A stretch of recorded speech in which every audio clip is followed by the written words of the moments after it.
भैया सियान मन कहिथेगा एक झन आए है अउ एके झन जाबे इसे कहिथेगा एकर का सही बोलथे गलत बोलथे बता तो भैया।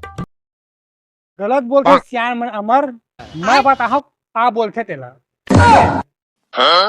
कैसे कथच गा कैसे बताए बता तो। सुन मोर बात ला अमर, मैं बतात हूँ। सुना तब फिर। हमन दू जने के साथ आए हैं भाई और चार के साथ जाबो। दू जने आए हैं चार के साथ जाबो। कैसे कहिथस भैया गा तू झने के साथ आए हैं और चार के साथ जाबो मोर समझ नहीं आए भैया बता दे तो का। देख तो सुन भाई अमर, हमन माँ हमारा जन्म देथे तब अब तो हमन आए हैं ना तो दू हो गए। और हमन जब मान ले सब ले जाते, हमन जब ये दुनिया छोड़ के जाबो तो चार खंडम जाथन है ना। तो चार जने के साथ जाना है, दू के साथ आए हैं तो चार के साथ जाबो। ये बात सही भाई, अगर दिमाग से अपन डाल के सोच के देख। बात बोले भैया तेन 100% सही बात है।